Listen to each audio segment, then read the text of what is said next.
Là, il est 5h50 et là, nous partons voir une petite fille dont on s'occupe depuis plusieurs années. Ça, c'est le code avec la maman parce qu'elle travaille tôt, donc du coup, je me laisse la clé. Alors, je me présente, je m'appelle Eric Fabry, je suis infirmier puériculteur depuis presque 15 ans. On s'est installé en libéral donc avec mon collègue Florent Brault il y a 11 ans. Donc là, on va préparer l'antibiotique pour ce matin. Donc voilà, donc la préparation se fait de manière minutieuse et silencieuse. On a nos petites habitudes. Célia, elle a 9 ans, elle est atteinte de la mucoviscidose. On la suit depuis plus de 6 ans. Donc du coup, notre intervention, elle se fait à peu près tous les 3 mois. On intervient pour des cures antibiotiques qui durent à peu près 15 jours. Je suis rentré directement à l'école de puériculture suite à mon diplôme d'infirmier. Donc dès que j'ai eu mon diplôme de puère, je suis parti donc à l'hôpital des enfants. J'y ai travaillé donc de nuit. J'ai travaillé aux urgences pédiatriques pendant plusieurs mois. Donc ensuite, je suis parti en néonatologie. J'y suis resté quelques années et ensuite donc je me suis installé donc en libéral avec Florent, mon collègue d'aujourd'hui. Donc là, je suis en train de préparer l'antibiotique qu'on va injecter à Célia ce matin. Quand on s'est installé, donc c'était il y a 11 ans, les choses ont évolué depuis, heureusement. Mais au départ, c'est vrai qu'on s'est aperçu que les médecins hospitaliers étaient réticents à faire sortir de manière précoce les enfants. Vu qu'il n'y avait pas d'offre en fait pour ces enfants-là, il n'y avait pas de personnel soignant qui se proposait s'occuper que d'enfants. On peut comprendre leur réticence. Donc il a fallu qu'on vende entre guillemets notre projet, qu'on intervienne régulièrement à l'hôpital pour nous faire connaître dans les services qui étaient susceptibles de faire sortir de manière précoce des enfants.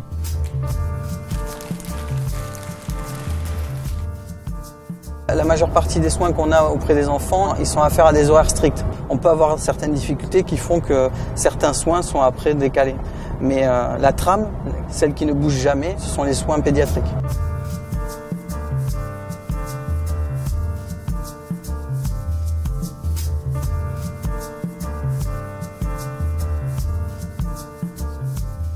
Bonjour, Florent Brault, je suis infirmier puériculteur depuis 2003, la même année que Eric. On a réussi de chercher une clientèle et pédiatrie et adulte. On a voulu vraiment concilier les deux parce que la pédiatrie, c'est pas que du quotidien, c'est plutôt du ponctuel ou sur de grosses prises en charge qui durent un certain temps. Après, ça, on passe beaucoup plus de temps à prendre en charge un enfant, puisqu'il y a vraiment toute l'installation et le contexte à prendre en compte. Un adulte, il nous appelle, on vient, on fait le soin et on s'en va. L'enfant, il n'a pas appelé, et on arrive, on lui impose. Et donc voilà, il y a tout un travail d'installation qui prend du temps et qui n'est pas forcément reconnu dans la nomenclature, quoi.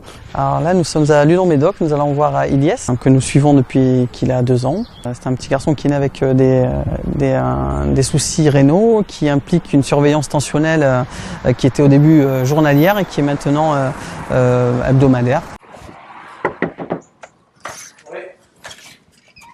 Salut Abdel, ça va? Impeccable, c'est bien.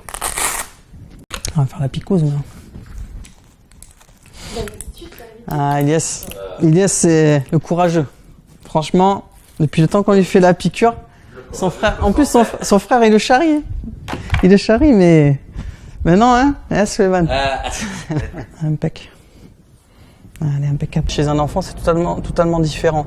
Il n'y a pas que le soin technique, il y a toute une façon, un savoir-être qui intervient. Parce que forcément, quand on arrive, les parents sont anxieux, l'enfant est anxieux. Donc du coup, il faut savoir être enveloppant, être contenant. Il faut être et puis avoir une façon d'être qui doit rassurer. On est obligé d'impliquer les parents, sinon ça peut pas bien se passer de toute façon. Parce que on peut pas prendre un enfant comme on peut faire à l'hôpital, parce que des fois on n'a pas le choix. Prendre un enfant, aller dans une salle et faire une prise de sang, c'est pas possible. Là, à la maison, ça, on peut pas. Et surtout qu'on est tout seul. Il faut qu'en fait, la confiance, elle vienne de nous, mais il faut qu'elle vienne aussi des parents. Voilà. Donc, en rassurant les parents, on rassure aussi l'enfant. Voilà. Donc, c'est tout un système qui est un petit peu, qui est très fragile, mais qu'il faut mettre en place et qui, quand il est bien mis en place, ce qui est majoritairement le cas, ça se passe toujours très bien. Comment vous allez? Très bien, et vous? Ça va? Ouais, ça va. Ça va. Bonjour. Voilà, mais c'est ça qu'on met. Hein, Oui, voilà, très bien. La poisselle. Et après, en fait, je mets ça. Très bien, pour éviter que ça pour se... éviter que ça se plie. Ça se et plie, ensuite, le Tibifast juste au-dessus, super. comme ça. Ouais, c'est très bien comme ça. Parfait. Salut, ma choupi. Salut, toi. Salut, ma belle. Alors, t'étais la reine du week-end? Ouais. Et alors là, je suis trop contente de te voir comme ça, sans la sonde. Elle est belle comme ça. Alors Lisa, elle souffre de la maladie de Crabbe, d'une leukodystrophie de type Crabbe, qui a été diagnostiquée à ses 5 mois. C'est une maladie rare et qui est dégénérative, surtout.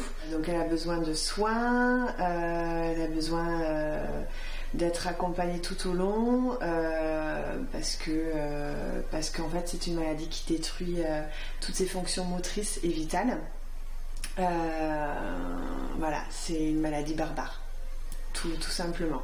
L'hôpital à domicile, l'hospitalisation à domicile, nous on habite trop loin, donc il fallait un cabinet d'infirmiers puères qui nous a été conseillé par une amie et on ne regrette pas. Au top. Ils sont présents 24 heures sur 24. Texto, appel, ils répondent. S'ils ne répondent pas parce qu'ils sont en plein soin, ils nous rappellent juste après. Heureusement qu'ils ont été là aussi, parce que y a des inquiétudes. Super. Ils sont doux. Vraiment tout ce qu'on recherche. Alors aujourd'hui on les verra pas, mais on intervient aussi à l'école, dans une école primaire, parce qu'on a deux petites patientes en fait, Paola et Carla, qui sont deux petites filles de 8 ans, qui sont diabétiques de type 1 et qui ont donc une pompe à insuline. On intervient donc pour leur faire un bolus à chacune d'insuline, et il s'agit pas d'arriver trop tôt ou trop tard. Donc on intervient juste avant qu'elles aillent à la cantine scolaire. Donc là, nous sommes de retour chez Célia, qu'on a vu ce matin à 6h. Ça va, ma belle? Oui. Ça va bien? Oui. Oui. Donc là, on va faire le premier antibio, qui va passer sur quelques minutes, et ensuite on fera le second. Là, je stresse pas, j'ai pas peur parce que ça, il n'y a pas de piqûre, il n'y a rien. Mais après, pour quand il va me piquer, je stresserai beaucoup.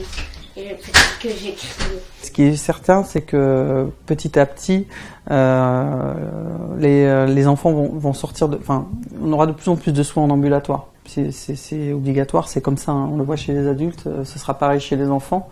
Donc effectivement, il y a quelque chose à faire. On peut mettre en place un suivi de soins auprès des enfants. Quelque chose de très spécifique donc, mais aussi de très professionnel, avec un respect des protocoles, un respect de la prise en charge, et tout ça dans un but, c'est de permettre à l'enfant de rentrer à domicile le plus tôt possible, et donc du coup d'être coucouné, d'être chez lui, et ça, il est certain qu'on est toujours mieux chez soi qu'à l'hôpital. Ça a comme but, ça a comme finalité plutôt, de rassurer à la fois les parents et l'enfant. Voilà, très bien, ça passe bien, tu vas doucement. Allez, tu respires bien. Attends, j'appuie pas. Non, tu me dis quand t'es prête. Tu me dis. Allez, c'est bon? Tac, c'est enlevé, ma belle. Ça y est, tu peux arrêter. Ça va? Super. Ça fait mal? Bon, nickel.